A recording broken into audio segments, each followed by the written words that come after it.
Imaginez, une colonie entière.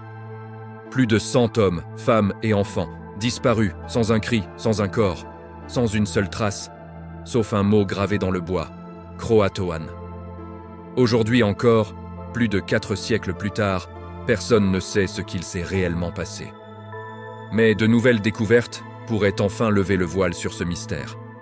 Si vous aimez les énigmes historiques qui défient la logique, ce qui suit va vous passionner. Parmi tous les mystères de l'histoire américaine, aucun n'est aussi ancien, aussi troublant, ni aussi fascinant que celui de la colonie perdue de Roanoke. Nous sommes à la fin du XVIe siècle. L'Angleterre, sous le règne d'Élisabeth Ier, rêve d'étendre son empire à travers les océans. Sir Walter Raleigh, un favori de la reine, obtient l'autorisation de fonder une colonie dans le Nouveau Monde. Son choix se porte sur Roanoke, une petite île au large de l'actuelle Caroline du Nord. C'est le début d'une aventure qui, sans que personne ne s'en doute, va se transformer en l'un des plus grands cauchemars de l'histoire. En 1585, une première expédition, principalement militaire, débarque sur l'île. Mais l'enthousiasme des débuts est de courte durée. Les relations avec les peuples autochtones, d'abord cordiales, se dégradent rapidement, menant à des conflits violents. La famine menace constamment. Épuisés et découragés, les colons finissent par repartir en Angleterre. Mais Raleigh, tenace, ne renonce pas à son rêve américain. En 1587, il organise une nouvelle expédition, bien différente de la première.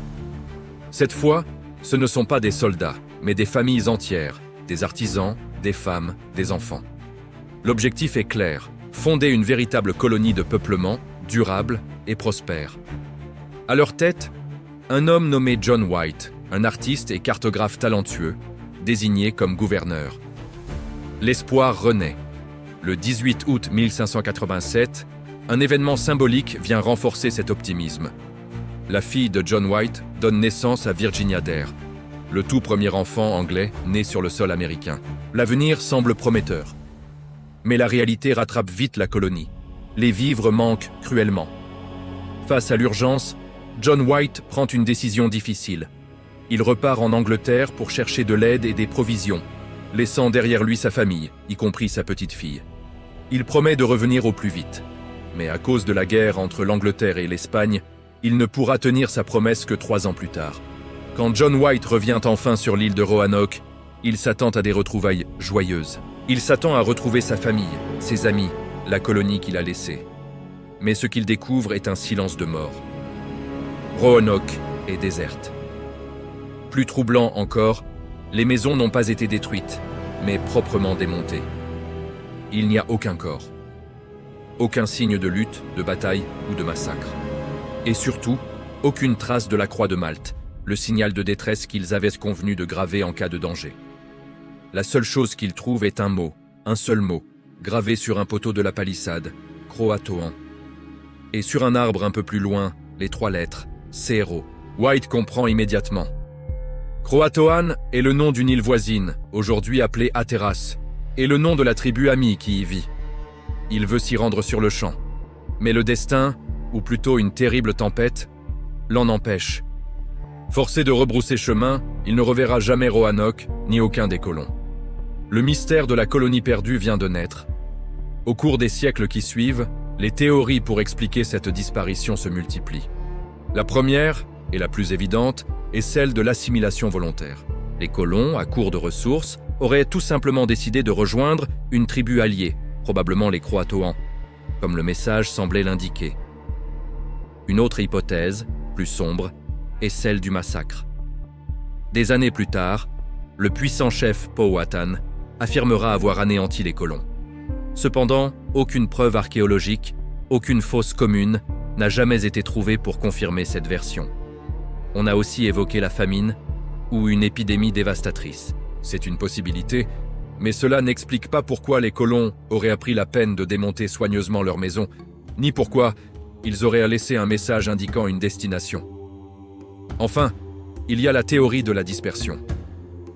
Des témoignages datant du XVIIe siècle font état de la présence d'Européens vivant parmi différentes tribus, parfois comme des égaux, parfois comme des captifs.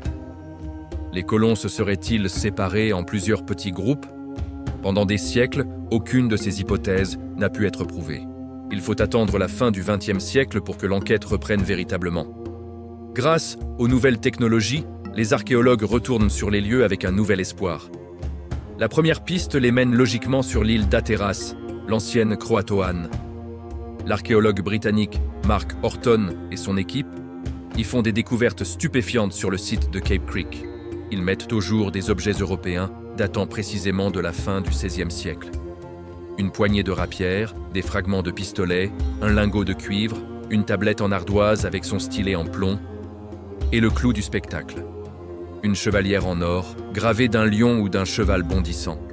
Pour Horton, il n'y a aucun doute. Ces objets n'ont pas été simplement échangés. Une partie des colons de Roanoke a bien vécu ici, parmi les Croatoans. Mais ce n'est pas tout. En 2012, une autre découverte vient tout bouleverser. En examinant une carte dessinée par John White lui-même, des chercheurs remarquent une petite tache d'encre qui cache un symbole, une étoile à 4 branches, typique de la représentation d'un fort à l'époque. Ce fort secret, surnommé Site X, se trouve à l'intérieur des terres, sur le continent. L'archéologue Nick Lucchetti et son équipe de la First Colony Foundation commencent à fouiller la zone. Ils y trouvent des poteries anglaises très anciennes, du même type que celles utilisées à Roanoke. Pour Lucchetti, c'est une évidence. Un autre groupe de colons, distinct de celui d'Hatteras, s'est installé ici. On a donc 2 sites, 2 destinations possibles, 2 fragments qui pourraient enfin reconstituer l'histoire. Pourtant, malgré l'enthousiasme suscité par ces découvertes, de nombreux experts restent de prudents. Ils rappellent que les Amérindiens étaient très friands d'objets européens et les récupéraient systématiquement, que ce soit par le commerce, le troc ou sur les sites abandonnés. De plus, les datations au carbone 14 ne sont pas précises à l'année près, et les fragments de poterie peuvent avoir circulé sur de longues distances bien après la disparition des colons. En bref, il n'existe toujours aucune preuve directe et irréfutable, comme un cimetière ou un objet portant le nom d'un colon, qui relie formellement ces artefacts aux 115 disparus de Roanoke. Le mystère, bien qu'éclairci, reste donc entier. Alors, que peut-on conclure aujourd'hui? La théorie qui semble la plus solide est celle d'une histoire bien plus complexe qu'une simple disparition. Les colons ne sont probablement pas tous morts sur place. Ils ont sans doute quitté Roanoke de leur plein gré, comme l'indique l'absence de signes de violence et le message laissé. Et ils ne sont pas tous allés au même endroit. Ils se sont probablement divisés en plusieurs groupes. Certains ont rejoint leurs alliés sur l'île d'Hatteras. D'autres ont tenté leur chance plus loin à l'intérieur des terres, peut-être vers ce fameux site X.